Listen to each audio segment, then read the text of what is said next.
So Tara is a divorced mom. She's also a teacher, and she's trying to get back into the dating scene, right? Uh-huh. So she jumps on TikTok, tells this story of this situation where her Tinder date joins her to get coffee. And, well, I'll let her describe. So I get on Tinder. I match with the guy.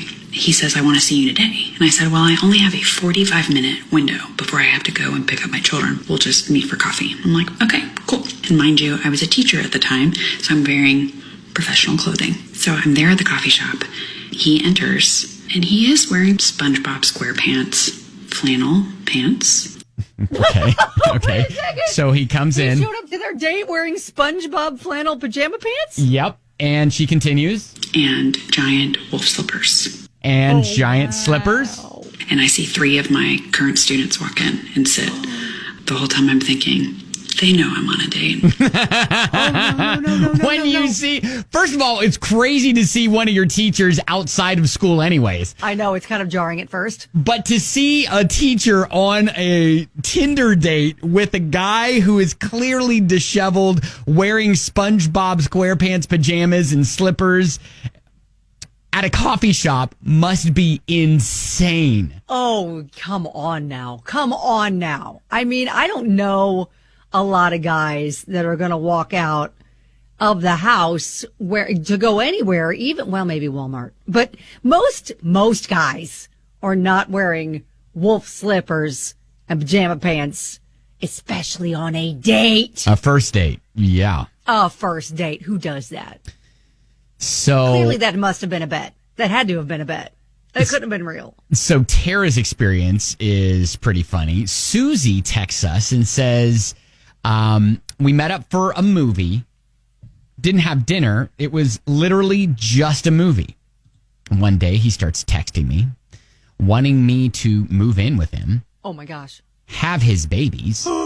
Said he already had names picked out after one day. Oh, wow. Oh, wow. Oh, wow. Skipped a few steps there, didn't we? A little bit.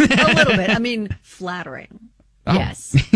But we all want to feel wanted and needed. But that's a little excessive. Kelly, it's a good thing that person didn't come around you earlier in your life. I probably would have said yes. You'd be like, all right, let's do it. Let's do it. Brett and Carl sounds great. Let's roll. You know what sounds crazy? Will you marry me? You know what sounds even crazier? Yes. Yeah, right. Got a text from Erica. After a sort of an awkward date with the guy, he drove me to a cemetery late at night and showed me his dad's grave. Told me his dad died when he was 8, but he could tell that his dad would have really liked me. Oh my gosh. Then she goes like, dude, I barely even know you, LMAO. No, yeah, seriously, yeah, that is a very sweet gesture once you have been in an established relationship for a long time, but not on a first date. All right, hey, want to play a song here real quick, but then coming back, I have a message from Brad that I have to get to, and then there is a Tinder date there's a wild twist at the end that we just got, all right? So I got to pass that along to you. Coming up here next on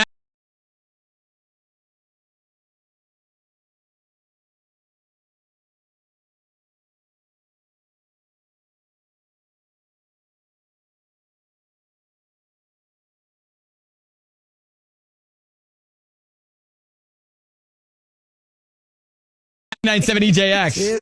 So talking crazy Tinder dates that you've been on, Dan, real quickly. He says, a girl once asked me to fight her ex-boyfriend shirtless for her entertainment.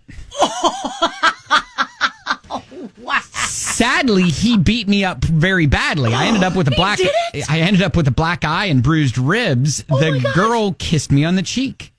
The bruised ribs and black eye healed up, but the kiss on the cheek lasted forever. OMG. Brad said, went on a date with this cute girl. We talked for about an hour, and she felt more fascinated when I brought up my cats. She was very eager to meet them, so we proceeded to go to my place, spent a few hours just playing with my cats. She was about to leave, and before she put her shoes on to go, she said to me, I forgot something. I went to grab my youngest kitten, picked him up, and wanted to walk out with him. I stopped her asked her what she was doing. She replied, "Oh, I thought you let me adopt him."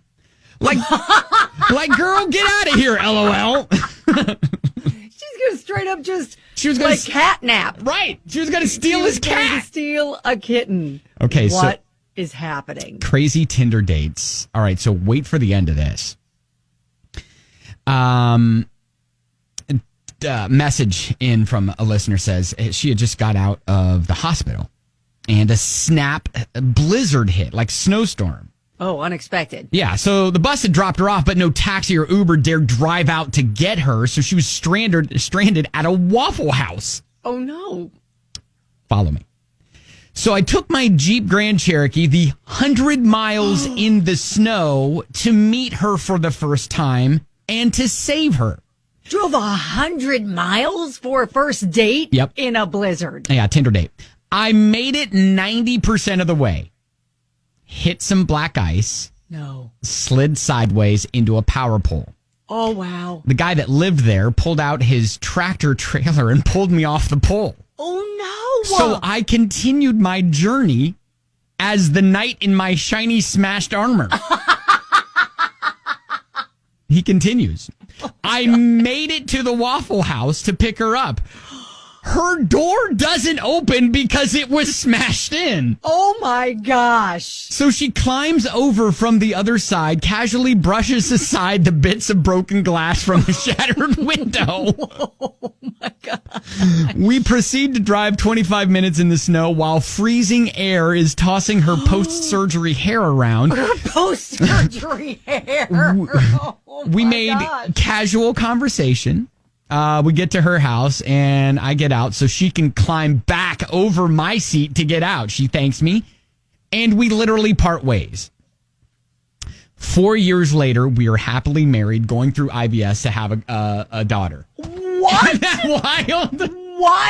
What? Like, oh, wow. Yeah, a Tinder date turned rescue turned, You know what? wedding. That is a happy ending I didn't know we needed. I know. But yes, that made it all worth it. Yeah, so crazy Tinder dates there on 99.7 DJX.